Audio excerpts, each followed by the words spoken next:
Bismillahirrahmanirrahim. Wa fi kitabil adabi, dan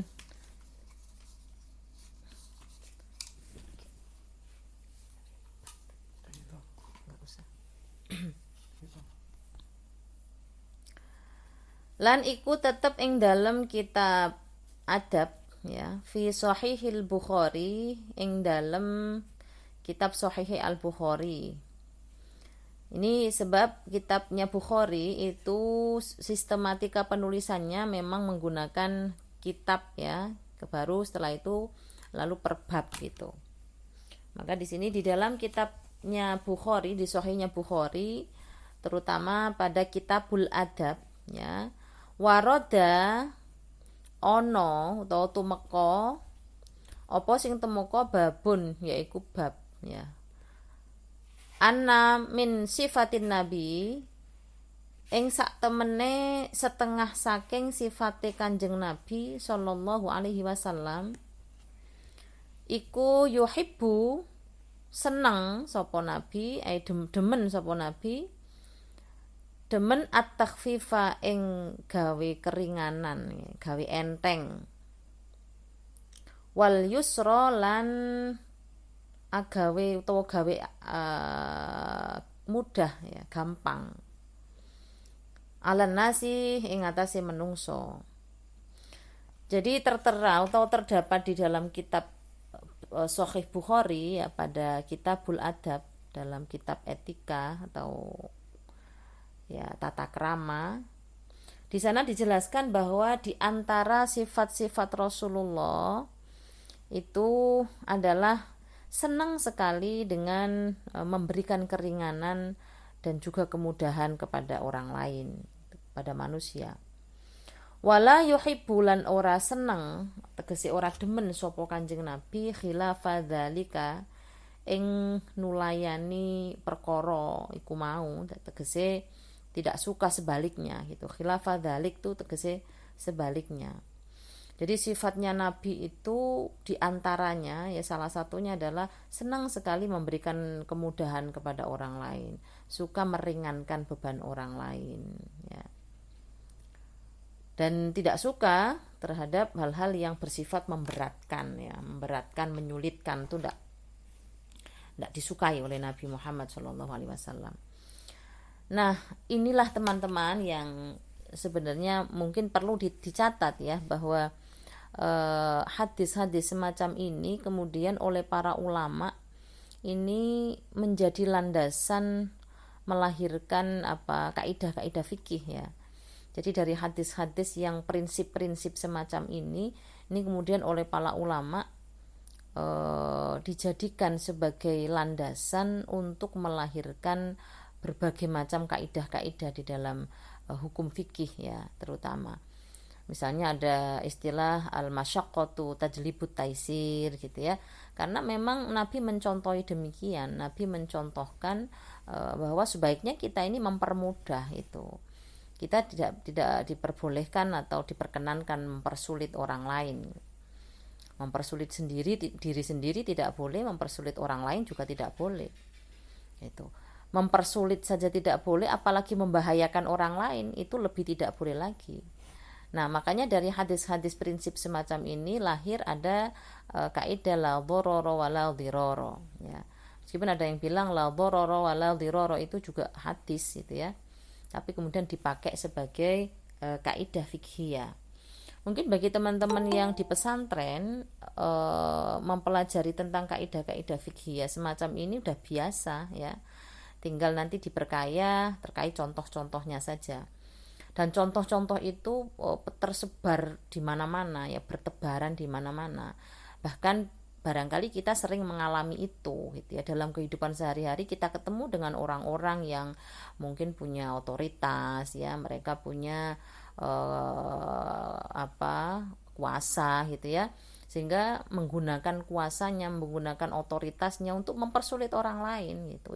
Itu sering sekali kita temukan pada lembaga-lembaga pemerintahan biasanya, ya, urusan-urusan administrasi misalnya dipersulit gitu. Saya heran itu kalau ketemu dengan orang yang macam-macam begitu itu. seakan-akan segala sesuatunya itu hanya diukur secara formal saja gitu. Mereka tidak melibatkan atau tidak tidak menggunakan pendekatan secara hati, secara naluri gitu ya. Dia hanya menggunakan pendekatan formal gitu. Makanya terkesan itu sangat menyulitkan sebenarnya. Makanya kalau bisa mempermudah, kenapa harus dipersulit gitu. Yang penting tujuannya sampai dan tidak mengurangi dari persyaratan yang ada. Misalnya ada kurangnya sedikit atau mungkin ada, dan tidak harus sama persis gitu. Hukum yang membuat manusia itu. Orang Al-Qur'an saja Allah berikan kemudahan-kemudahan kok. Dalam Al-Quran saja Allah sering menggunakan tadarruj ya di dalam penetapan hukum gitu. Kenapa manusia dengan membuat aturan-aturan sendiri, tetapi seakan-akan itu lebih lebih baik dari Quran. Seakan-akan bahwa aturan-aturan dibuat manusia itu lebih pasti benarnya daripada Quran. Ini kan ironis gitu. Sering kita mengkritik ya orang-orang yang ada di lembaga-lembaga, baik di lembaga pemerintahan atau yang non pemerintah itu, yang memiliki otoritas tadi gitu. Dan sering sekali kita mengalami demikian gitu, hanya gara-gara formal saja gitu, hanya pendekatan formal, aturannya begini harus begini begitu, tidak melihat bagaimana kondisi situasi atau keadaan orangnya gitu. Nah, kalau kita bicara soal taklif ya, soal bicara hukum taklif dalam Islam, itu kaidah yang muncul ya, al hukmu yaduru ma'a illati wujudan au adaman gitu. Jadi segala sesuatu tuh dilihat dari kondisi keadaan orangnya, taklifnya atau mukallafnya gitu. Jangan digeneralisir, jangan disamakan. Kalau pada kondisi-kondisi ideal, pada kondisi-kondisi yang tidak tidak ada alasan untuk dia tidak melakukan, ya saya kira tidak masalah. Tetapi kalau ada alasan-alasan yang lain, harus dipertimbangkan alasan-alasan itu gitu. Toh Allah sudah mencontohkan banyak kasus-kasus atau itu tadi tadarruj al-hukm gitu ya, termasuk misalnya tentang khomer, larangan khomer itu kan juga ada tadrij di sana, ada pentahapan sehingga mukallaf itu betul-betul siap gitu ya. Kemudian juga tentang bagaimana hukum memakan sesuatu ya, bangkai misalnya. Ya kalau pada kondisi tertentu mana ada orang mau memakan bangkai kan begitu. Jadi pada prinsipnya hukum itu harusnya tidak seketat atau tidak sesaklek itu gitu ya. Misalnya aturan-aturan di lembaga-lembaga pemerintah yang sifatnya yang administratif itu kadang menyulitkan sekali, apalagi sekarang yang lembaga pendidikan ya. Di lembaga pendidikan itu sekarang juga begitu, agak memberatkan menurut saya gitu. Dan apa sih substansinya gitu ya. Kadang-kadang sekarang guru dituntut untuk misalnya memenuhi sekian gitu, padahal yang dibutuhkan itu adalah justru murid-muridnya itu diperhatikan. Kalau soal misalnya harus menyetorkan sekian portofolio dan seterusnya, apa itu menjamin gitu? Saya tidak yakin itu. Kadang-kadang malah direkayasa oleh mereka gitu. Dan ini kan aturan-aturan yang menurut saya kurang tepat gitu ya. Jadi apa yang disampaikan Rasulullah tadi gitu ya, ini harusnya menjadi landasan bagi semua pihak ya, termasuk orang-orang yang memiliki otoritas, memiliki kepentingan atau punya kuasa gitu ya. Nah ini makanya nanti teman-teman ketika sudah menjadi tokoh masyarakat, misalnya teman-teman punya jabatan publik gitu ya, hal semacam ini pasti akan terjadi. Dan kalau bisa prinsip-prinsip berpikir semacam itu yang menebarkan kedamaian, yang memudahkan ya, yang tidak memberatkan, tidak menyulitkan, itu harus dikedepankan gitu. Walidzalika lan krana mengkono iku mau kabeh sifate Kanjeng Nabi, bahwa Nabi itu senang mempermudah, senang memberikan kemudahan, keringanan gitu ya. Qala ngendika sapa Allah taala, yaitu Allah taala, an ahammi mualimi risalatin nabi, saking penting ya, saking penting-pentingnya ajaran-ajarannya risalah Kanjeng Nabi. Ya, jadi aham itu kan terpenting ya. Dengan demikian maka Allah berfirman dalam salah satu, katakanlah gitu ya, ajaran yang paling penting dalam risalah Nabi Muhammad SAW, yaitu wa ma ja'ala 'alaikum fid dini min haraj. Nah, ini ayat Al-Qur'an yang jelas sekali, yang soreh sekali ya. Ini nas, termasuk nas ini. Wa malan orang dadekno, orang dadekake sapa Allahu Allah, okay. Ai wa ma ja'ala orang dadekake sapa Allah alaikum ing ngatasi sira kabeh fid dini dalam urusan agama min harajin, saking kesulitan. Allah tidak menjadikan di dalam urusan agama itu untuk menyulitkan, tuh tidak ada. Nah, kalau Al-Quran saja sudah bilang seperti ini gitu, kenapa manusia-manusia seperti itu justru membuat kita semakin ribet ya? Aturan-aturan sekarang menurut saya menyulitkan semua, gitu, menyulitkan semua. Entah apa alasannya, entah apa landasannya, tetapi kalau kita sebagai awam, sebagai masyarakat ya, kadang-kadang tidak tahu kenapa bisa membuat aturan seperti itu gitu. Apa pertimbangannya itu tidak dipikirkan matang-matang gitu ya, sehingga kemaslahatan itu yang harus diutamakan gitu. Ya misalnya ada aturan-aturan sekarang kayak apa itu, BPJS ya, misalnya BPJS harus dipakai untuk ngurus semua urusan-urusan administrasi, itu kan memberatkan gitu. Bahkan bikin SIM, bikin apa harus pakai itu, untuk apa yang kayak begitu-begitu. Ini yang menurut saya kita harus kritik yang seperti itu gitu, karena kebijakan-kebijakan seperti itu bukannya mempermudah masyarakat ya, bukannya mempermudah rakyat, tapi justru kita yang katakanlah orang-orang yang kecil seperti ini itu merasa tidak tahu ininya, manfaat langsung gitu loh. Karena kan kalau misalnya urusan jual beli tanah misalnya harus pakai itu, oke, kalau mereka mungkin biasanya yang berkepentingan orang-orang ini, tapi kalau yang nggak punya ya, kemudian tidak ada kepentingan untuk itu, lalu terpaksa, jangankan untuk bayar angsuran BPJS misalnya, untuk makan saja, untuk sekolah anaknya saja kadang-kadang kita ngutang misalnya begitu gitu. Jadi ini menjadi satu catatan bagi kita gitu ya, bahwa semestinya aturan-aturan yang dibuat, kebijakan-kebijakan yang dibuat itu didasarkan pada mewujudkan kemaslahatan gitu. Seperti yang saya sampaikan kemarin, syariat agama Islam itu ya, itu dalam prinsip utamanya adalah mewujudkan kemaslahatan umat gitu. Nah, ini kan ironis gitu, dimana syariat agama yang itu langsung Allah dan nabinya yang kemudian mentasyri'kan gitu, yang menetapkan. Kenapa kemudian aturan-aturan di dunia yang kemudian justru lebih memberatkan gitu? Saya kira itu contoh-contoh yang banyak sekali yang bisa teman-teman gunakan gitu ya, untuk paling tidak mengasah cara berpikirnya gitu.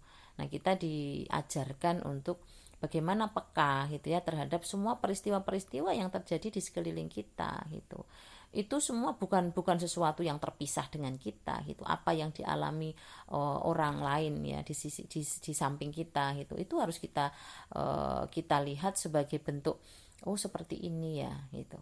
Kemudian teman-teman harus sudah mulai mengatur sikap kita seperti apa kalau ada hal semacam itu, meskipun kita belum punya otoritas apa-apa, tetapi dalam konteks bahwa teman-teman mengamati kondisi masyarakat ya, yang mungkin secara tidak langsung butuh bantuan, kan begitu.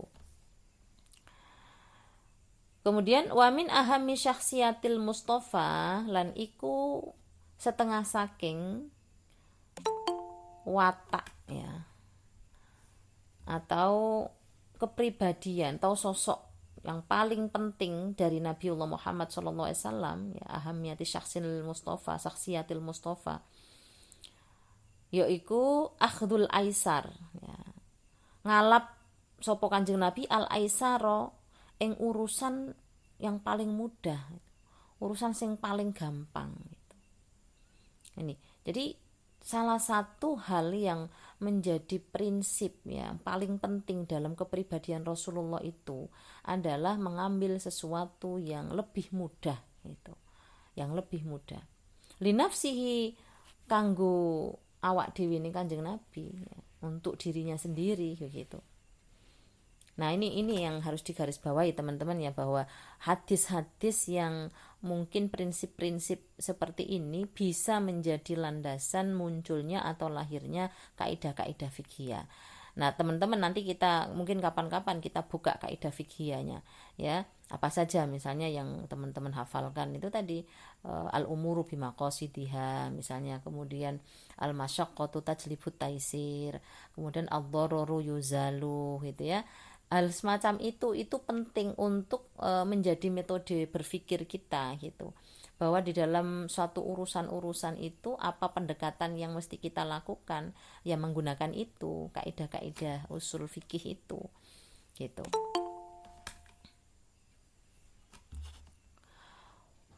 Warada fi Shahihil Bukhari, ya tumeka ing dalam kitab Sahih Bukhari, an Aisyah saking Aisyah radhiyallahu anha, annaha ing sak temene Siti Aisyah qalat, yaiku dawuh ya, atau ngendika sapa Aisyah, ma khayyara ora milih sapa Rasulullah sallallahu alaihi wasallam, Kanjeng Nabi Rasulullah sallallahu alaihi wasallam, baina amroini ing dalem perkara loro, illa akhoda angin ngalap sapa Kanjeng Nabi aisarohuma ing perkara kang luwih gampang saking perkara loro iku.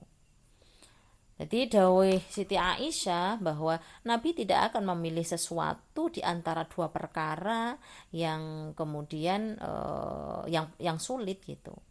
Yang dipilih pasti yang mudah itu. Jadi Nabi tidak akan memilih dalam dua urusan itu kecuali yang paling mudah gitu.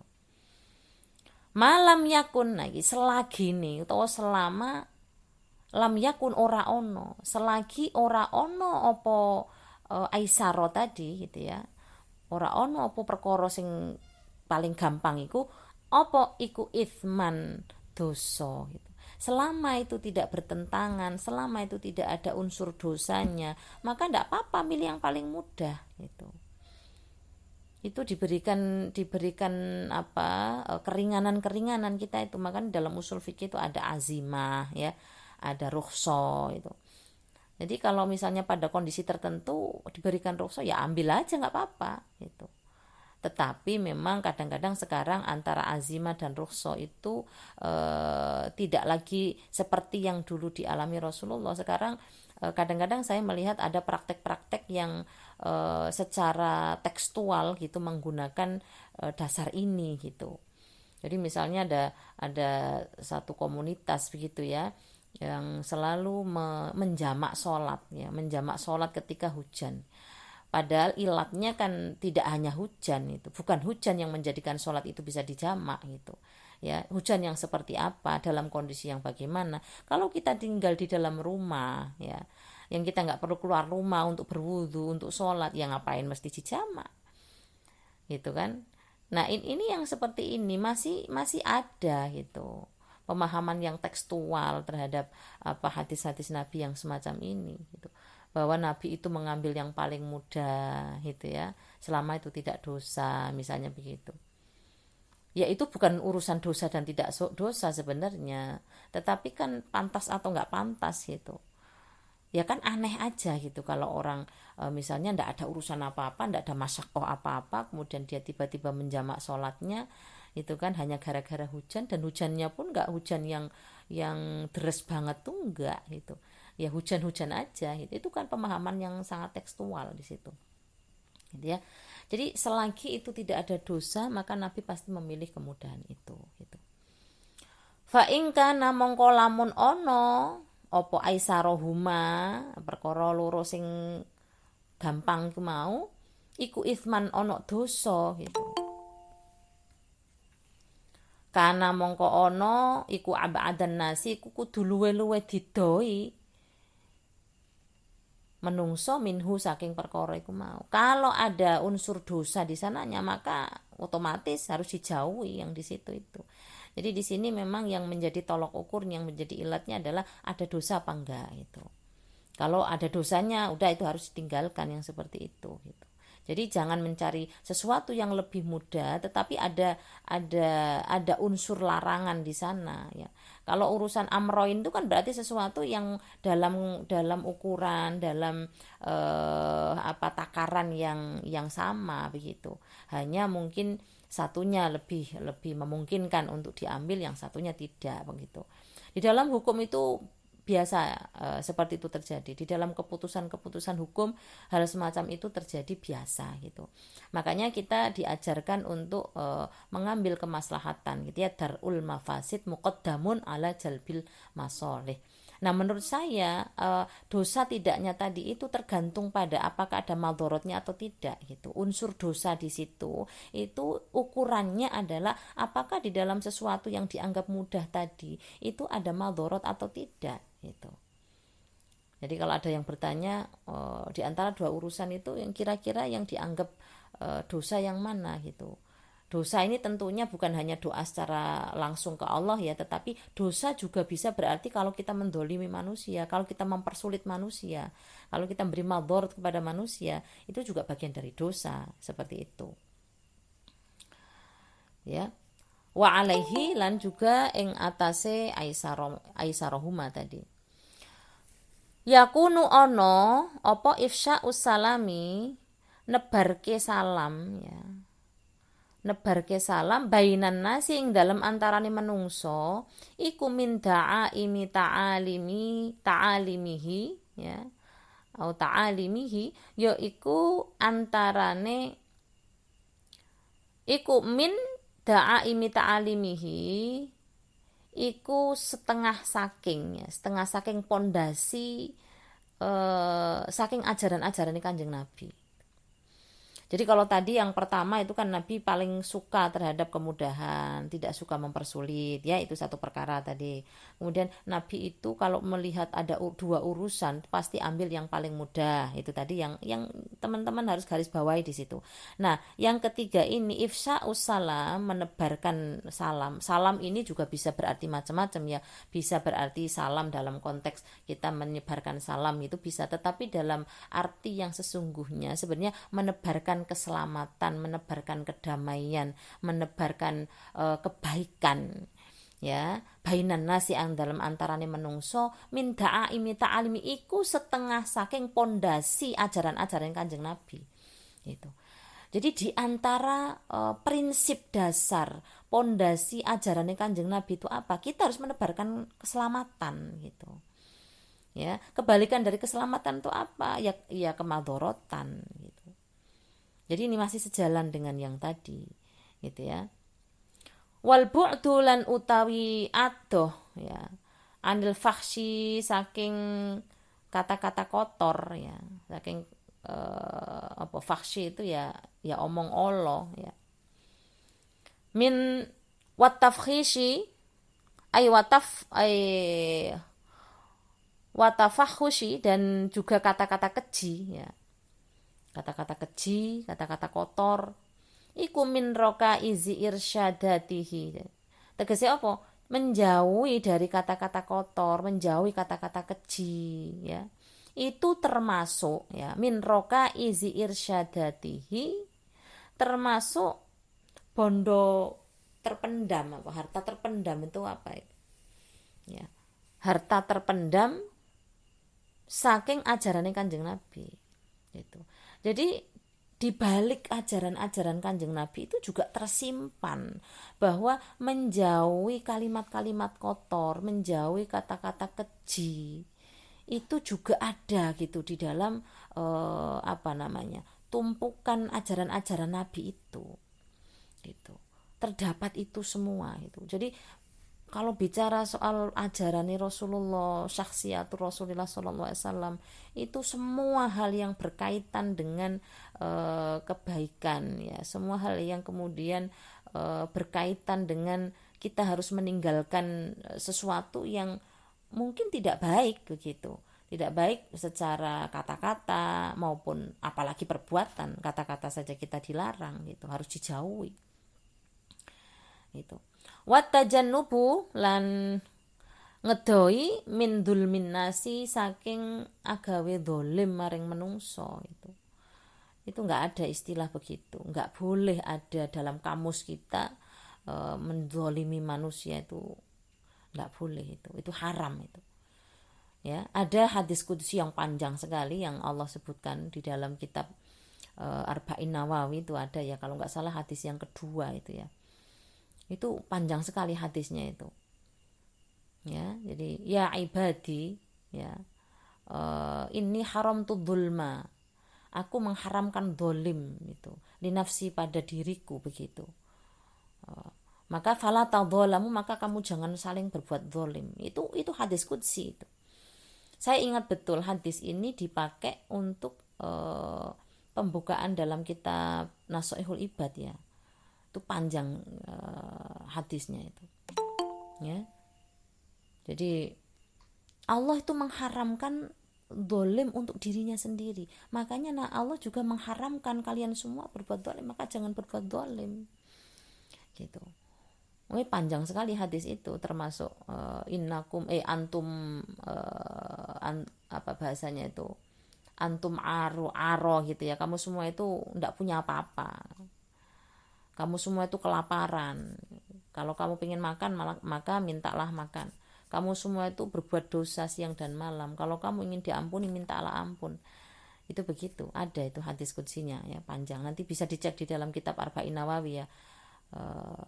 Kalau nggak salah hadis yang kedua itu hadis qudsi ya.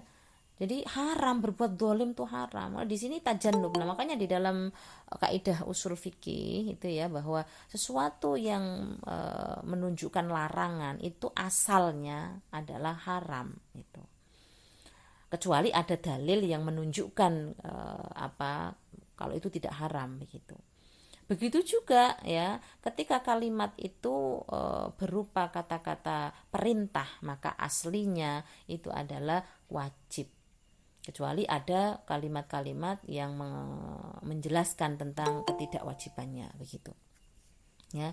Ini harus disandingkan dengan kitab qawaidul fiqhiyah ya, atau qawaidul awaliyah, teman-teman, supaya tahu bahwa inilah yang menjadi dasar munculnya kaidah-kaidah fikih itu yang dipakai landasan para mujtahid gitu ya, di dalam menetapkan sebuah hukum begitu ya. Jadi menjauhi dari berbuat dolim kepada manusia itu min muqawwimati syariatihi, iku saking menegakkan syariat, itu setengah saking perkara menegakkan syariat itu.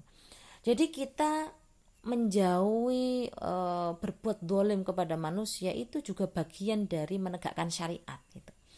Ya, jadi kalau kemarin saya sampaikan bahwa syariat Islam itu dibangun atas dasar ingin mewujudkan kemaslahatan bagi manusia, maka sebaliknya kalau sesuatu itu justru mendatangkan kedaliman kepada manusia, maka itu harus dihilangkan gitu, itu harus dijauhi. Gitu. Kalau kita bicara soal mewujudkan atau menegakkan syariat gitu ya. Nah sekarang ini kan syariat itu sudah seakan-akan menjadi barang yang sangat murah gitu, suatu yang diobral gitu, dikit-dikit syariat. Padahal di dalam implikasinya, dalam penerapannya itu tidak sejalan dengan misi syariat yang sesungguhnya gitu. Ini mirisnya kita di situ gitu. Jadi ketika melihat ada kelompok-kelompok tertentu yang kemudian sangat fasih gitu bicara soal syariat gitu, bicara soal agama yang mana gitu, kalau ternyata apa yang dilakukan bertentangan dengan syariat itu sendiri, itu kan ironis gitu ya. Nah ini teman-teman, landasan berpikir seperti ini sepatutnya teman-teman punya atau teman-teman kuasai gitu ya. Ya perlahan-lahan ya. Perlahan-lahan teman-teman ketika memahami betul tentang bagaimana kaidah-kaidah yang dibangun oleh para ulama di dalam menetapkan sebuah hukum gitu ya, maka kalau teman-teman menghadapi persoalan-persoalan di tengah masyarakat yang mengharuskan untuk ditentukan atau dipilih, misalnya ditanya teman-teman ini seperti ini bagaimana, kalau teman-teman menguasai kaidah-kaidah berpikir seperti ini, itu insya Allah bisa itu, karena landasan berpikirnya adalah apa yang telah dicontohkan oleh Rasulullah tadi. Dan semua sudah menggambarkan dengan sangat jelas gitu, bahwa syariat itu dibangun atas dasar apa, ingin mewujudkan kemaslahatan gitu. Nah, kemaslahatan itu apa, kan begitu ya kan? Kemaslahatan itu apa gitu. Itu yang kemudian harus didefinisikan gitu. Kemaslahatan itu ya kebaikan untuk semesta alam, bukan kebaikan untuk pribadi, bukan keuntungan untuk pribadi. Ya namanya maslahat itu ya untuk umum gitu ya. Kalau untuk diri sendiri tuh ya hanya solih saja. Kalau untuk yang lain tuh muslih ya. Kalau muslih itu menebar kepada sesamanya. Kalau hanya solih itu solih untuk dirinya sendiri gitu. Makanya menjadi pribadi yang muslim, yang solih, yang muslih gitu. Solihah yang muslihah, tidak cukup hanya solih atau solihah saja. Tapi kita juga harus keluar membawa kemaslahatan itu. Ini harus dicatat ya teman-teman ya. Itu. Jadi kalau sekarang misalnya pingin menjadi apa, orang yang solih, tidak cukup hanya solih itu, karena solih itu hanya kepribadinya, baik untuk dirinya sendiri, itu bisa egois. Tapi kalau kita berpikir harus kemudian keluar dalam diri kita ini menebarkan kemaslahatan, maka muslih muslihah gitu ya teman-teman ya. Kalau terlalu cepat nanti disampaikan aja nggak apa-apa ya. Waqad warada lan teman-teman wis tumeka apa bab swiji ya, an ifsya isalami, saking nebarke salam ya. Sekali lagi bahwa yang dimaksud salam di sini bukan hanya kita uluk salam assalamualaikum ya, meskipun dasarnya di situ gitu, bahwa dengan mengucapkan salam itu tanda bahwa kita ini hati kita damai, hati kita ingin mendamaikan, bahwa tidak ada masalah antara satu dengan orang lain gitu. Yang begitu yang paling prinsip, yang paling sederhana gitu. Tetapi untuk yang lebih luas sebenarnya ifsya'us salam itu menebarkan keselamatan, menebarkan kedamaian untuk makhluk sesama sealam semesta itu ya. Jadi kepada siapapun kita nggak boleh tebang pilih, kita nggak boleh pilih-pilih itu, berkata atau menyapa itu ya kepada siapa saja itu, sebagai makhluknya Allah itu. Itulah yang sering saya katakan, hablum minallah, hablum minan nas, dan hablum minal alam itu. Yang harus mendapatkan keselamatan, kedamaian itu atau kerahmatan itu bukan hanya antara individu yang saling mengenal, yang sesama misalnya teman gitu saja, tidak, tetapi kepada siapapun gitu. Keberadaan kita ini harus menjadi bagian dari menebarkan kedamaian, menebarkan keselamatan, menebarkan kenyamanan. Itu arti salam tuh di situ gitu ya. Atau kalau dalam Islam itu kan ada arti kepasrahan ya. Di situ kita tuh karena kita pasrah total, tunduk patuh hanya kepada Allah itu, maka sejatinya kita mengukur diri kita ini hanya sama saja dengan yang lainnya gitu. Tidak ada beda sama sekali. Sama saja kita sama makhluknya Allah. Itu saja gitu. Ya, jadi ono ing dalam kitab dalam satu bab an ifsya'is salam tadi tentang menebarkan keselamatan atau nebar salam tadi ya, fi sahihil Bukhari, ing dalam kitabe Imam Bukhari ya, Sahih Bukhari, wa sahih Muslim, dan juga Sahih Muslim, wa Sunan Abi Dawud, terdapat juga pada Sunan Abu Dawud, Sunan At-Tirmidzi, Sunan Abu Dawud. Kok ada dua ini ya, ada Sunan Abu Dawud, ada Tirmidzi. Wa mimma warada, lan iku setengah saking hadis ya, utawa iya hadis yang dimaksud ya. Waroda di situ yang masuk adalah hadis. Waroda kang tumeka fi hadzal bab, ing dalam ikilah bab ifsya'us salam itu, fi sahihil Bukhari, ing dalam kitab Bukhari. Ini yang diambil dari kitab Bukhari hadisnya, dan ada juga di dalam kitab Muslim, dalam Sunan Abu Dawud, Tirmidzi dan seterusnya tadi. Diceritakan an Abdillahi, saking Abdullah bin Amr anna rajulan ing sak temene ana wong lanang swiji, sa'ala iku takon sapa rajul Rasulullah ing Rasulullah sallallahu alaihi wasallam. Diceritakan dalam kitab Bukhari dan yang lain-lainnya tadi bahwa ada seorang laki-laki bertanya kepada Rasulullah sallallahu alaihi wasallam. Apa pertanyaane? Ayyul islami? Endi-endi agama Islam? Endi-endi perkara Islam atau perkara tentang Islam? Khairun iku luwih bagus. Kalau di bahasa Indonesia kan tuh Islam yang mana sih yang paling bagus itu, ya. Islam yang mana yang paling bagus tuh? Qala dawuh Kanjeng Nabi. Jawabe Kanjeng Nabi, tut'imut ta'ama, yaiku aweh panganan, ya, aweh mangan. Wa taqra'us salam lan ngucapke salam. Alaman ing atase wong. Ing atase sapa wong, ya, siapapun itu, arafta kang kenal sapa sira, waman lan ing wong lam ta'rif kang ora kenal sapa sira. Nah, ini kunci ini. Ya, ini kunci. Jadi apa di dalam Islam itu yang paling bagus itu? Ya, dijawab oleh Rasulullah, di dalam Islam yang paling bagus, yang kalau kamu pengen tahu apa, memberi makan kepada siapapun yang kamu kenal dan siapapun yang tidak kamu kenal kalau memang dia membutuhkan itu. Jadi arti dari tut'imut ta'am itu kan orang itu membutuhkan, ya. Makanya dalam Al-Qur'an kan banyak sekali itu kan ta'amu miskin gitu ya, memberi makan orang-orang miskin gitu. Apalagi sekarang momentumnya puasa gitu.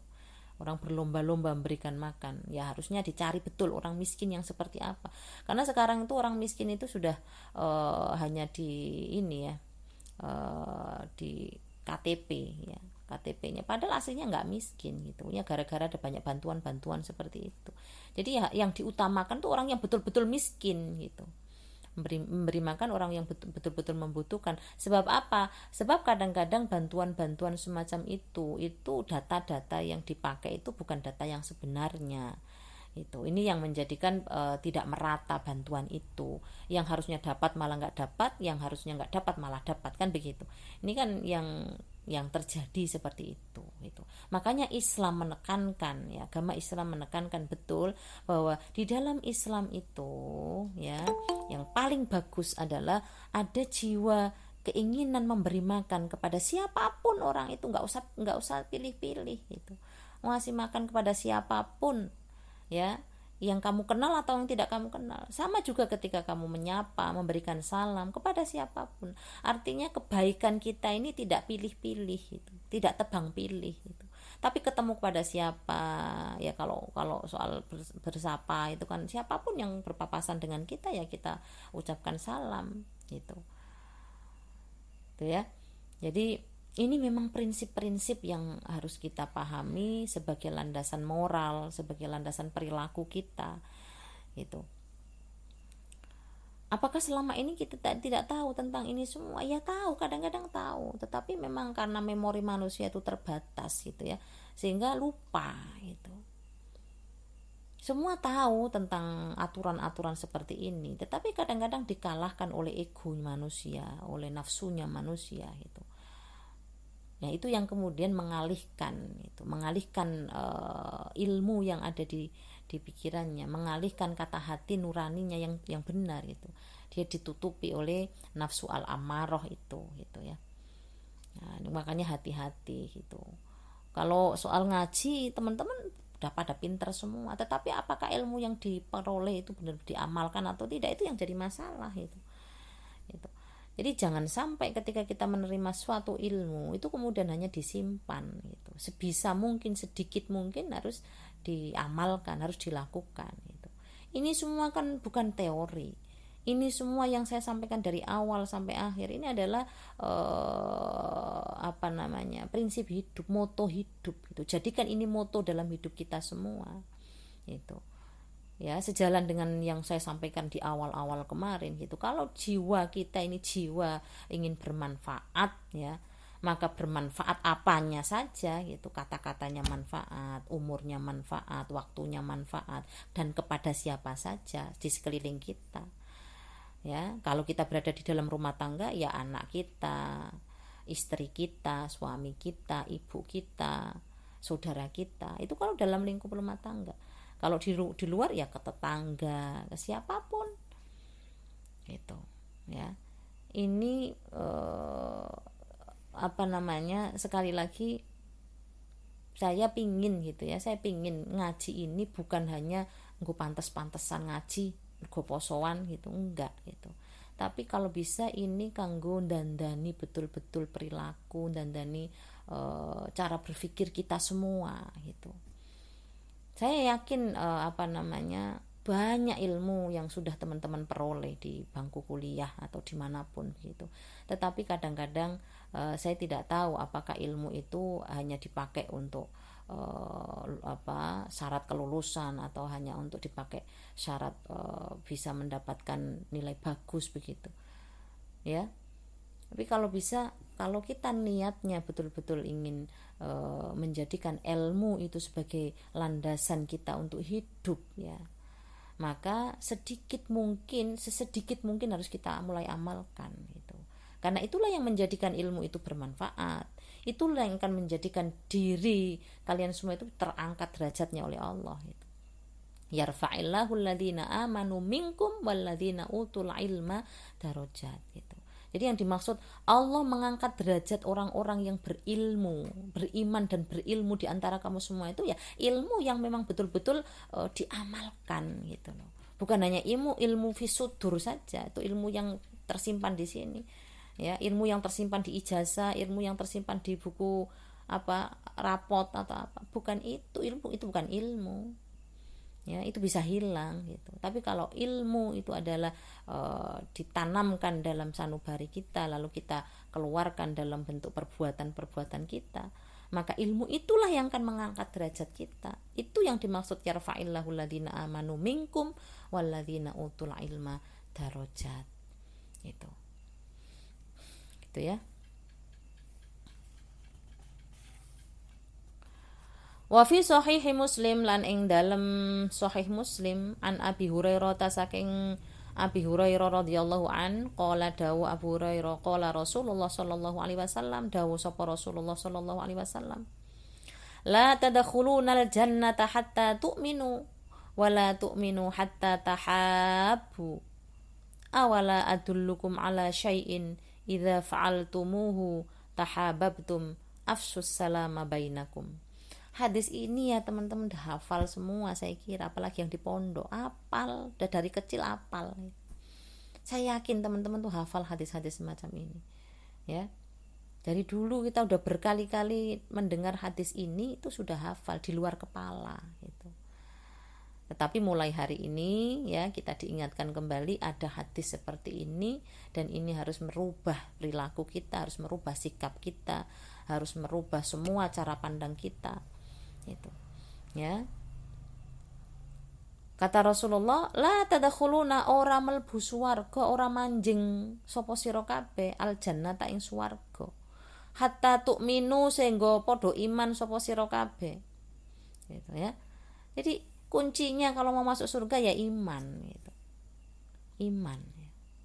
Kan kemarin kita sampaikan bahwa iman itu mengandung suatu pengertian yang tidak hanya kita percaya dalam hati, i'tiqadun bil qalbi ya, wa iqrarun bil lisani, wa amalun bil arkani, itu iman itu. Pengakuan dalam hati kita, lalu kita ikuti dengan pengakuan dalam lisan kita ya, lalu diwujudkan dalam perbuatan kita, itu baru iman. Kalau masih di hati itu baru pengakuan saja, itu baru ya pengakuan gitu. Tapi belum sampai pada taraf iman yang sesungguhnya gitu. Artinya tidak sempurna keimanan seseorang kalau itu hanya di dalam hatinya gitu. Tapi kan harus diwujudkan. Tanda iman itu apa saja, bentuk iman itu apa saja. Dalam hadis banyak sekali, ada berapa cabang itu, ada 90 cabang atau ada berapa cabang itu. Yang paling sederhana itu adalah la ilaha illallah ya. Yang paling tinggi itu adalah la ilaha illallah. Dan yang paling sederhana itu adalah imatatul adza ala thoriq ya, menyingkirkan duri atau kerikil ya di jalan raya ya. Nah ini kan prinsip-prinsip gitu, hadisnya sederhana, hadisnya itu singkat ya, tapi luar biasa itu perilaku, untuk merubah perilaku. Tidak perlu hadis yang panjang-panjang ya untuk merubah perilaku kita menjadi lebih baik gitu. Hadisnya cukup ringan-ringan seperti itu ya. Jadi kalau seseorang itu sudah punya keimanan yang total, artinya apa? Perilaku-perilakunya memang sudah menggambarkan iman gitu ya. Maka ya, surga itu ya mengikuti gitu. Mengikuti. Ya selama ini apa iya kita sudah sepenuhnya beriman? Kalau di hadis-hadis yang lain itu kan tidaklah beriman seseorang itu ketika dia sedang berzina gitu ya. Tidaklah beriman seseorang itu ketika dia sedang mabuk-mabukan, minum-minuman. Tidaklah beriman seseorang itu ketika dia sedang mencuri. Misalnya kan begitu. Kenapa? Karena pada prinsipnya orang yang sedang melakukan dosa itu berarti dia sedang lemah imannya. Gitu. Ya. Jadi dalam artian di sini ini ya, dalam artian bahwa tidaklah masuk surga seseorang yang dalam hatinya tidak iman. Ya berarti memang dia tidak melakukan ajaran-ajaran di dalam Islam itu, dalam aturan Islam itu yang dikatakan 90 atau berapa cabangnya itu, 60 atau 70 berapa itu gitu ya. Yang jelas paling tinggi itu adalah kalimat la ilaha illallah, dan yang paling rendah itu adalah menyingkirkan duri dari jalanan gitu. Atau cabang-cabang yang lain misalnya al haya minal iman, itu diterapkan seperti itu ya, an-nadhafatu minal iman atau at-tahuru syatrul iman gitu ya. Kan ada yang memperdebatkan itu soal an-nadhafatu minal iman itu hadis apa bukan gitu ya. Kalau enggak itu ya at-tahuru syatrul iman, itu jelas hadis ya. Dalam kitab Arba'in Nawawi itu ya, hadis yang ke-23 itu kan ada itu ya, at-tahuru syatrul iman. Kesucian itu adalah separuh dari keimanan. Nah begitu. Nah ini yang miris itu. Saya melihat kadang-kadang Masya Allah di pondok-pondok pesantren, di kampus-kampus yang notabene-nya itu kampus-kampus NU ya, naudzubillah min dzalik, tapi kotornya Masya Allah luar biasa. Saya beberapa kali itu ya datang ke pondok pesantren yang baru ya, pondok pesantrennya baru, bagus gedungnya, tapi di dalamnya Masya Allah kotor sekali gitu. Nah padahal prinsip dasar at-tahuru syatrul iman lah, berarti separuh imannya kemana itu gitu ya. Sampai saya tuh kadang-kadang berpikir ini gimana gitu ya. Kadang orang itu senang dapat bantuan dari mana begitu. Tapi ya barangkali itu tanda keberkahan itu ya, kalau ya bukannya kita suudzon ya, bukannya suudzon. Kadang-kadang kan kita tidak tahu ya bantuan-bantuan itu dari mana begitu. Sehingga kalau sesuatu itu memang nggak berkah ya, sesuatu itu memang nggak berkah, itu biasanya ya menjadi seperti itu. Jadi nggak memberikan kenyamanan gitu karena kotor gitu ya. Jadi kalau tadi ada hadis, tidaklah iman seseorang kalau dia sedang mabuk, tidaklah iman seseorang bila dia itu sedang mencuri, tidaklah iman seseorang itu bila dia sedang berzina, maka bisa nggak kalau kita tambahkan, tidaklah beriman seseorang itu kalau dia sedang kotor, kalau dia tidak tahu kebersihan, tidak menjaga kebersihan. Ini jelas loh hadisnya at-tahuru syatrul iman. Gitu. Nah ini kita introspeksi diri gitu ya, soal kebersihan ini prinsip ya. Sebelum ngapa-ngapa kita ya itu dulu yang diprioritaskan gitu. Karena langsung oleh Kanjeng Nabi itu separuh iman itu. Kebersihan itu separuh iman. Dan kebersihan, kesucian itu menjadi syarat sahnya ibadah itu. Jadi kalau udah nggak bersih terus gimana, coba bayangkan itu. Jadi yang lain-lainnya menjadi dipertanyakan dong kalau gitu. Ya. Meskipun kebersihan di situ yang namanya at-tahur itu ada dua, karena manusia itu kan memiliki dua unsur ya, minimal dua unsur. Ya unsur jasmani, unsur rohani. Kalau unsur jasmani yang dimaksud toharo itu ya wudhu, ya mandi, ya nyuci baju, itu toharo secara dohir ya. Tapi kalau toharo secara batin itu ya membersihkan hati kita dari kotoran-kotoran nafsu ya, termasuk ujub, riya, hasud itu kan begitu gitu. Makanya kalau kita membahas tentang ini tidak manusia apalagi ya harus melibatkan dua unsur itu supaya ndak terlalu ini ya, nggak cara pandang kita itu hanya seakan-akan ke materi saja atau ke yang badania saja gitu. Tapi ada unsur-unsur dari manusia yang justru sebenarnya paling dominan, itu yang mengendalikan semuanya itu. Ya karena itu tadi, karena dalam hatinya belum tertanam iman yang sesungguhnya, maka perilakunya menjadi seperti itu ya. Seakan kemudian terpisah antara pemahaman iman atau keyakinan dalam dirinya tadi dengan perilaku dia menjaga kebersihan itu seakan itu menjadi sesuatu yang berbeda gitu loh. Padahal tadi iman itu apa yang ada di dalam hati diucapkan dalam lisan dan diwujudkan dalam perbuatan. Ibarat kata kita ini dikupasin gitu, kita ini seperti dikocei, seperti kita ini dipetani satu persatu gitu ya. Kita nggak ngandani sopo-sopo, kita ngandani awake dewe-dewe gitu. Saya yakin teman-teman tuh sudah hafal yang begini-begini, sudah tahu yang begitu-begitu, tapi karena dihafalkan ya baru disimpan di sini gitu, belum diwujudkan gitu. Makanya kemudian sering hilang. Makanya harus sering kita ingatkan. Kenapa ya? Karena itu tadi memorinya manusia itu terbatas, sering lupa atau dilupakan atau sengaja memang dilupakan itu ya. Wala tu'minu lan ora iman sapa sira kabeh, tegese belum iman kamu semua itu. Hatta tahabu, sehingga podo saling cinta atau saling menyuka mencintai satu sama lain gitu ya. Tahabut artinya ya kita ada saling mencintai sesama muslim, saling menyayangi sesama muslim.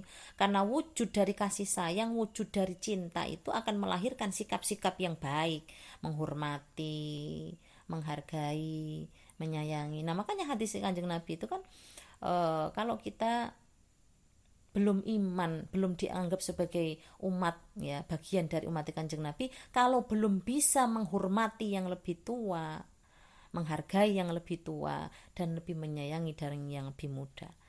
Untuk urusan itu bukan lagi pangkat, bukan jabatan, tapi soal usia. Siapapun itu kalau dia usianya lebih jauh dari kita, maka yang harus muncul dalam dia penghormatan. Yang ditanamkan dalam diri kita itu adalah kita menganggap orang lebih terhormat daripada kita, dan itu tidak akan mengurangi kehormatan kita. Sebenarnya dengan kita menghormati orang lain justru akan diangkat derajat oleh Allah gitu. Begitu juga sebaliknya, kalau dengan anak yang lebih muda dari kita, maka yang harus kita tanamkan adalah mengasihi gitu. Dalam hal ini Imam Ghazali mengatakan ya, supaya kita mudah menghormati, menghargai dan menyayangi ya, baik yang lebih tua maupun yang lebih kecil tadi, kita tanamkan begini. Kalau dengan orang yang lebih tua dari kita, yang kita pikirkan, yang kita tanamkan adalah oh dia sudah lebih tua, dia mungkin lebih banyak ibadahnya dari kita dibanding kita yang masih segini tapi sudah banyak dosa, belum banyak bisa berbuat kebaikan. Sehingga akan muncul menghormati orang lain gitu. Begitu juga kalau kita ketemu dengan yang lebih muda usianya daripada kita, yang kita tanamkan adalah oh dia masih muda, dia masih bersih, dia belum banyak berbuat dosa itu. Sehingga yang muncul dalam diri kita itu adalah menghargai juga ke anak kecil, menyayangi ke yang anak kecil itu. Jadi bukan pada jabatannya, bukan pada pangkatnya, bukan pada macam-macamnya itu, bukan kepada jenis kelaminnya terutama ya. Kita di sini ini sama gitu, sama manusia. Nah, konsep mubadalah di sini, kesalingan di sini adalah ingin mendudukkan persoalan pada bahwa manusia itu adalah dari laki-laki dan perempuan yang masing-masing punya potensi gitu ya untuk menjadi bertakwa. Dua-duanya punya potensi menjadi orang yang bertakwa, bukan karena jenis kelaminnya gitu ya, atau bukan karena pangkatnya, bukan karena jabatannya, bukan gitu. Ini prinsip gitu, bahwa tauhid yang sesungguhnya itu kita hanya menuhankan Tuhan Allah itu, bukan kepada selain Allah itu. Kalau kadang-kadang ada orang yang bersikap seakan-akan dia mewakili Tuhan dalam dirinya, lalu menganggap orang lain rendah, menganggap orang lain salah dan dia yang paling benar, ya itu ada masalah yang seperti itu, gitu ya. Jadi belum dianggap beriman kalau dia belum bisa mewujudkan rasa saling menyayangi dengan sesamanya, gitu. Dengan sesama ya di sini nih ya. Artinya itu tadi, kalau sesama manusia maka kembalikan lagi pada peranan kita sebagai siapa di dalam rumah, misalnya kan skalanya yang lebih kecil di dalam rumah tangga ya, saling menyayangi antara siapa ya, kalau kita seorang suami ya kepada istrinya, begitu juga istrinya kepada suaminya, kalau anak ya kepada orang tuanya, orang tua pada anaknya dan lain sebagainya itu. Jadi belum dianggap mukmin kalau kamu belum bisa menerapkan kasih sayang itu di antara sesama, begitu. Awala adullukum onoto ora nuduhake sapa ingsun kum ing sira kabeh ala syai'in ing atase suwiji-wiji idza fa'altumu tatkalane nglakoni sapa sira kabeh hu ing syai', atau juga bisa kita artikan inginkah kamu aku tunjukkan terhadap sesuatu gitu ya, yang jika kamu melakukannya tahabbtum, maka kamu dikatakan saling mengasihi, saling menyayangi. Mau nggak kamu aku tunjukkan terhadap sesuatu yang jika kamu melakukannya kamu sudah dianggap tahabbtum, saling menyayangi, saling mengasihi itu tadi. Apa itu? Afsyus salam ya, tebarkanlah salam. Tebarkanlah salam bainakum, di antara kamu semua. Ini sebenarnya sederhana sekali loh teman-teman ya. Menebarkan salam kepada sesama kita ya. Jadi arti dari salam itu kan ya apa yang bisa kita lakukan untuk membuat orang lain tuh senang gitu. Misalnya ya itu tadi yang lebih kecil, misalnya di rumah tangga ke anak kita, misalnya anak kita mau pulang sekolah misalnya, bagaimana tadi di sekolah, bagaimana tadi teman-temannya, bagaimana tadi gurunya, itu begitu. Itu kan berarti menganggap anaknya itu manusia gitu, dan kita bukannya acuh tak acuh begitu. Jadi salam itu adalah bagaimana supaya kita ini memperlakukan orang lain sehingga orang lain itu merasa nyaman gitu, merasa dihargai, merasa diperhatikan gitu, merasa disayangi gitu. Gimana tadi pelajarannya, bisa nggak, kan kayak begitu ya. Jadi Rasulullah bertanya, mau nggak kamu aku tunjukkan kepada sesuatu yang itu menunjukkan bahwa kamu saling menyayangi. Sederhana sekali sebenarnya jawabannya, afsus salam, tebarkan salam, tinggal dipraktekkan saja nanti. Ketemu teman, gimana kabarnya, baik ya, lama nggak ketemu ya, gimana, oh ya kemarin tuh begini, kan begitu itu, nggak cuma diem-dieman. Sekarang ini kan orang deket-deket tapi jauh karena ada HP, orang pada sibuk main HP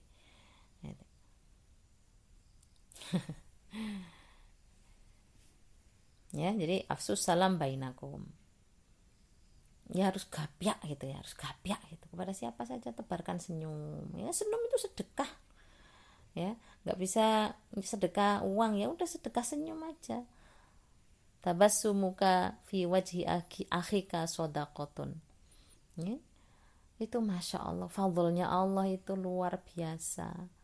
Itu fadlnya Allah semua itu, tinggal kita itu mau apa enggak ngambil itu gitu. Falyafrahu qul bi fadlillahi wa bidzalika fabidzalika falyafrahu, itu semua fadlnya Allah, maka sebenarnya itu semua akan membuat kita itu bahagia gitu. Makanya kunci bahagia itu sederhana gitu.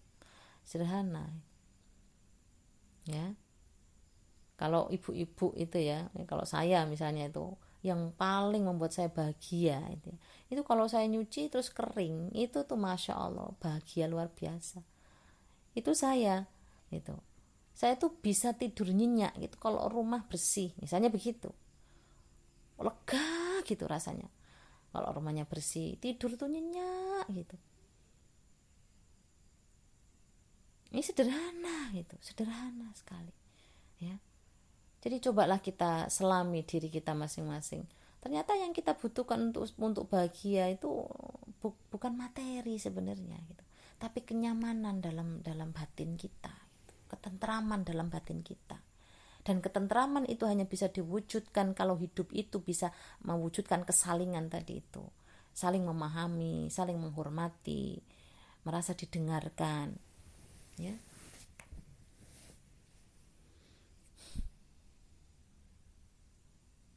Wafil mustadrak lan ing dalam kitab Mustadrak lil Hakim ya. An Abi Hurairah saking Abi Hurairah radhiyallahu anhu. Udah jam 10 ya teman-teman ya. Kurang 2 menit, Bu. Ya, apa kita cukupkan aja ini sampai di sini? Derek sawon, Bu. Gimana teman-teman? Sampai situ dulu aja kali ya. Sampai Mustadrak Al-Hakim, karena kalau penjelasannya cuman singkat-singkat tuh kurang mengena ya. Saya pingin setiap alinea atau setiap baris tuh betul-betul teman-teman lingkari, betul-betul teman-teman garis bawahi, beri keterangan kayak gitu. Supaya nanti kalau dibuka lagi gitu, jadi bukan hanya ngaji begini kemudian ditutup, setelah itu sudah buat apa gitu ya, dibuka-buka lagi. Oh, aku tadi malam ngaji ini ya gitu. Kalau dulu saya di pondok suruh ngaji, suruh ini gitu. Kalau di dalamnya kiai itu misalnya kiai belum ini masih di dalam gitu, kita ngaji gitu, kita yang kemudian baca ya. Dari situlah kemudian ilmu itu akan terus membekas gitu, nggak hilang, nggak cepet hilang gitu ya teman-teman. Sebenarnya kalau 8:30 mulai sih bisa gitu ya, mungkin dengan seperti itu. Ada yang mengulang ya, ibaratnya apa bahasa gimana Mbak? Bagus. Oh ya, bagus sebenarnya, supaya nggak ini. Nah, saya tanya pada teman-teman, apakah kitabnya setelah ngaji itu kemudian ditaruh saja lalu dibuka kembali kalau pas malam-malam mau ngaji lagi gini, atau dibuka-buka? Belum ambil kitabnya, Bu, belum sempat. Kasihan Mbak Hana ya. Bu, buka pertanyaan aja, Bu. Oh ya, silakan yang mau bertanya teman-teman. Ada nggak kalau nggak tanya? Ya udah diduluin aja Mas Bambang. J, 2 poin, Bu. Belum ada tanggal 2 poin. Yang pertama itu tadi Ibu kan mengutarakan beberapa apa ya, yang di poin pertama Bu, batasan buhot. Kayak pemerintah itu kan harusnya tidak mengeluarkan kebijakan yang menyulitkan. Nah, ketika kita melihat sesuatu yang itu memang sulit dilakukan, terutama oleh masyarakat kecil, kalau kita menolak apa termasuk buhot atau tidak, kayak gitu. Terus batasannya juga.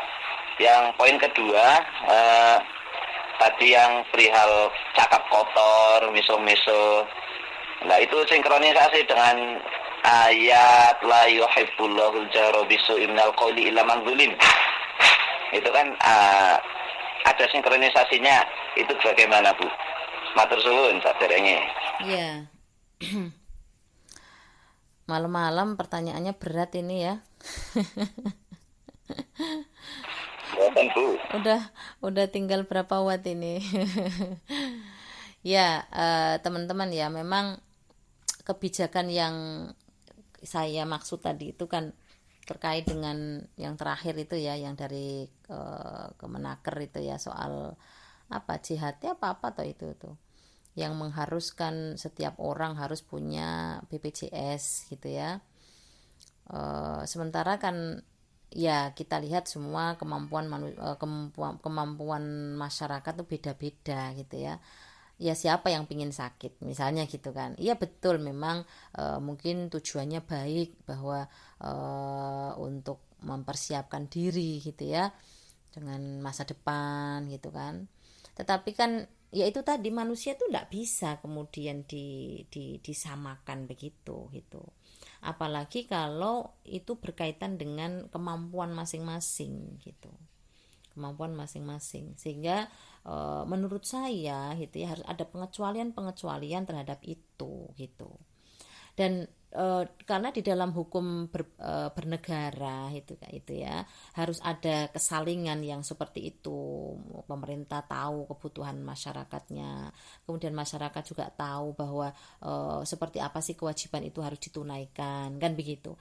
Jika memang keadaannya tidak mampu dan seterusnya kan nanti ada prosedurnya gitu ya, ada prosedurnya yang harus dilewatin gitu. Dan menurut saya itu sah, itu jika memang tidak mampu, jika memang tidak bisa ya itu akan sangat memberatkan. Dan ini saya tahu betul, itu saya tahu sendiri, itu ada banyak sekali orang-orang yang tidak mampu dan dia tidak tahu menahu soal itu. Karena dulu dia pernah daftar BPJS itu, kemudian karena dia tidak mampu membayar akhirnya dia hentikan pembayarannya gitu. Tapi ketika dia ada kebutuhan untuk urus-urus surat administrasi dan seterusnya, kemudian dia diwajibkan membayar semua tunggakan itu gitu. Coba kalau kita pikirkan secara itu tadi untuk alasan kemaslahatan tadi ya, apa yang seperti itu maslahat untuk dirinya tadi itu ya. Kalau katakanlah dari pihak pemerintah, mungkin dari menteri mengatakan ini kan untuk menolong gitu ya, yang dikatakanlah subsidi silang begitu ya, oke lah itu. Tetapi kan tidak harus kemudian memaksakan semua orang gitu ya dengan cara menjadikan itu sebagai syarat pengurusan apapun. Bahkan sekarang untuk jual beli tanah dan seterusnya itu kan juga pakai itu gitu loh. Ini yang menurut saya harus digarisbawahi gitu ya. Jadi mungkin tidak pas kalau kita mengatakan bohot atau apa istilahnya menghargai atau menantang pemerintah, itu bukan ke situ sebenarnya gitu ya. Tetapi bagaimana komunikasi itu harus dibangun sedemikian rupa begitu supaya kemaslahatan itu memang betul-betul bisa dirasakan. Bukankah al-imam ya, imam itu pemimpin itu ya, itu kan manutun bil maslahatir ra'iyah itu kan. Seorang pemimpin itu harus betul-betul mendasarkan semuanya ini manutun bil maslahatir ra'iyah itu, ala ra'iyah, atas rakyatnya itu. Jadi kalau seperti itu kan hanya sepihak gitu loh. Ada apa? Misalnya begitu. Ya, saya ini kan bukannya saya ini enggak proper pemerintah, enggak gitu, enggak. Saya bukan di situ. Tetapi kan harus ada sesuatu yang kalau memang itu perlu kita sampaikan ya kita sampaikan kan begitu, ya kan? Saya tidak ada kebencian sama sekali dengan, tidak ada gitu ya. Saya tidak ingin membenci siapapun, saya tidak ingin bermusuhan dengan siapapun, saya tidak mau gitu. Tetapi kan ini kasus yang menurut saya memang perlu ada satu perhatian gitu ya. Harus kita ya gimana lah mencari solusi yang tepat gitu ya untuk itu gitu. Jadi apakah sosialisasinya itu juga mungkin harus disampaikan secara benar gitu ya, supaya tidak menyesatkan gitu kan. Karena kadang-kadang gitu kan, kadang-kadang kita ini sosialisasinya belum begitu menyeluruh, belum dipahami semua orang, kemudian tiba-tiba langsung diputuskan. Nah, ini kan juga tidak tepat seperti itu. Wong Al-Quran saja tadrijnya menunggu sampai betul-betul masyarakat itu siap gitu. Dan semua hukum-hukum itu kan kembali kepada kemaslahatan, betul gitu ya, kemaslahatan manusia gitu. Tapi kan itu tadi gitu, mungkin jangka panjang. Tetapi kan kalau sekarang kemudian harus menunggu sampai itu, iya kalau sampai gitu kan,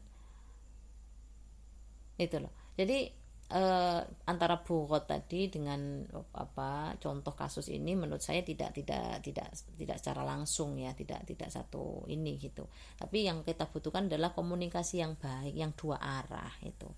menurut saya oke lah itu diterapkan begitu. Tapi bagi orang-orang yang mungkin keberatan, yang betul-betul tidak mampu, punya klausul tertentu dan itu punya ruang atau disediakan ruang untuk kemudian bisa didengarkan gitu ya, supaya ya itu tadi kemaslahatan rakyat itu menjadi prioritas pemerintah begitu loh. Gitu ya Mas Bambang. Ya. Nah, yang kedua tadi ya menurut saya kata-kata buruk, kata-kata keji itu kan kalau keluar betul-betul dari hati dan tujuannya untuk menyakiti, maka itu jatuh betul gitu.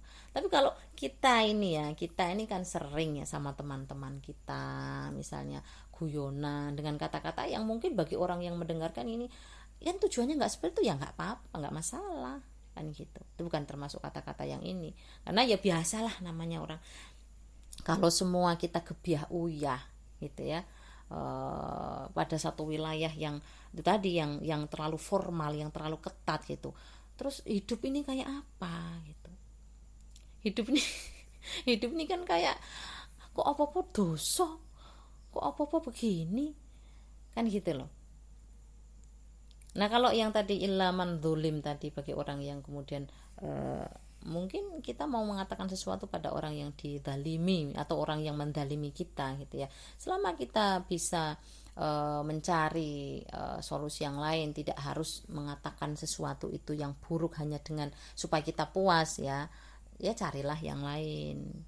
Itu kan kita tidak harus kemudian dengan mengungkapkan yang seperti itu. Menurut saya kalau kata-kata itu buruk dan kalau niatnya cuma main-main guyonan dengan sama teman itu ya nggak masalah itu. Tetapi kalau yang kemudian ini untuk meluapkan rasa sakit hati kita, kemudian kita misuh dan apa hanya untuk kepuasan, itu saya kira mending dialihkan deh katanya seperti itu. Kenapa? Karena kata-kata itu kembali ke kita secara tidak langsung, akan kembali ke kita gitu. Meskipun bukan orang itu yang mengatakannya ya, sesuatu yang sudah keluar dari kita sekecil apapun, kalau itu niatnya memang tidak baik ya, itu akan kembali kepada diri kita, meskipun bukan dari orang yang kita kata-katain itu.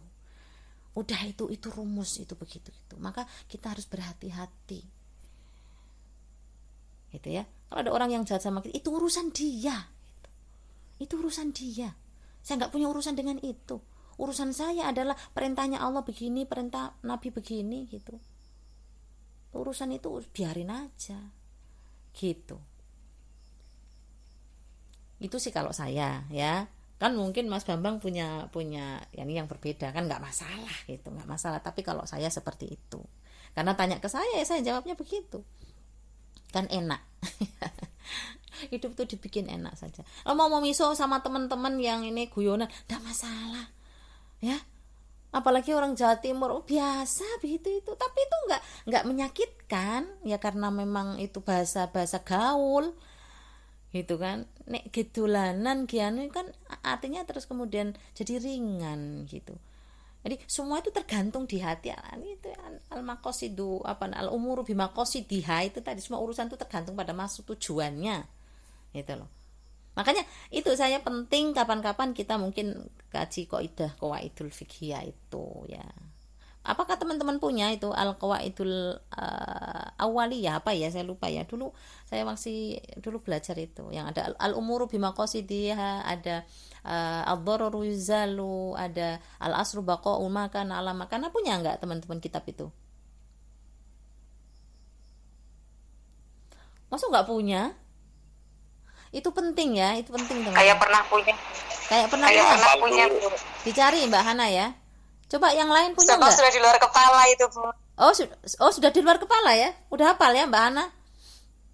Bagus dong. Bu Hana jelas. Iya.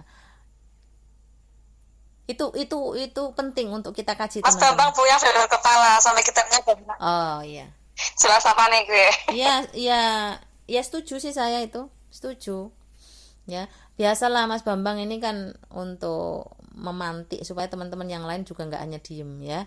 Jadi Oh enggak Bu, saya hanya mencari sudut pandang saja. oke, sip. Ya itu bagus itu ya. Jadi pendapat itu boleh ya boleh sepakat dengan saya, boleh juga tidak gitu. Tapi kan itu tadi ya, kalau saya seperti itu gitu. Ya. Siap, matur suwun. Oke. Ada lagi yang mau bertanya? Kayaknya udah cukup deh ya. Selamat malam Bu. Udah malam, ya betul, udah malam. Ya lagian juga tinggal sedikit kok ini. Menurut saya karena ini ngajinya nggak wajib ya. Misalnya teman-teman punya kebutuhan khusus ya, keluar nggak masalah ya, nggak masalah. Ini nggak kuliah kok gitu. Mau ngaji silahkan. Misalnya udah ngantuk bu, ya nggak masalah gitu ya. Dan ya kita nggak mungkin nggak setiap malam ya teman-teman, karena saya juga punya agenda ya. Jadi mungkin 2 hari sekali maaf mungkin dalam 2 hari kita ngaji, sehari nggak ngaji gitu ya, kan nggak apa-apa ya, karena kalau terus-terusan nanti bosan gitu. Bosan nggak teman-teman? Kuliah sudah ketemu, kuliah udah ketemu, malam ketemu lagi padahal udah ngantuk-ngantuk gitu ya. Ya Mbak Hana ya. Lucu lah Bu, seminggu ada liburnya 1 atau 2 kali. Ya nanti saya kasih tahu, Iya. saya kasih tahu karena saya juga akan ada kegiatan ya. Jadi ini aja saya harus ada kegiatan yang memang setiap malam itu saya pamit betul, saya nggak bisa gitu. Terus ada juga saya diarep-arep oleh ya satu kelompok jam majelis taklim, juga saya belum bisa hadir karena saya ngeman teman-teman, maksudnya karena seperti ini kan jarang ya, saya betul-betul memanfaatkan waktu ini untuk teman-teman bisa ngaji, bisa belajar ya, beda dengan di perkuliahan gitu, karena ghirohnya tentu berbeda itu. Dan saya senang gitu bisa membersamai teman-teman gitu. Saya yakin beda kok sama kuliah ya. Kalau kuliah tuh kayak ada kesan kewajiban gitu loh. Kalau kuliah beda banget gitu rasanya. Iya, kuliah tuh kayak pada takut sama saya gitu ya, padahal Tingkat keikhlasannya. iya gitu. Kalau saya sih sama ya, saya mau kuliah mau enggak itu sama, saya dengan siapapun, mau yang masih muda-muda begini atau yang sudah sepuh-sepuh sama, saya itu ya mau stylenya begini ya. Ya cuman saya rasa teman-teman kalau kuliah itu kayak takut sama saya, apa saya menakutkan apa bagaimana. Oke ya sudah teman-teman ya, itu saja, udah malam ya, kasihan teman-teman yang mungkin capek.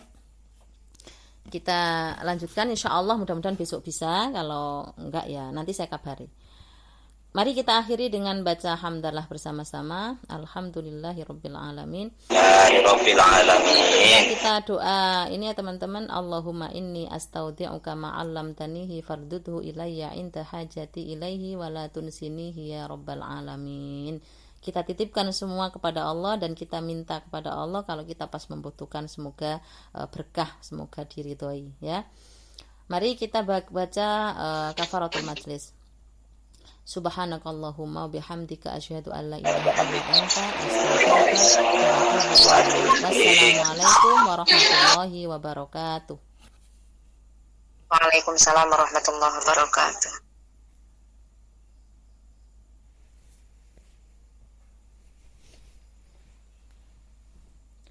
Duh, sama semua.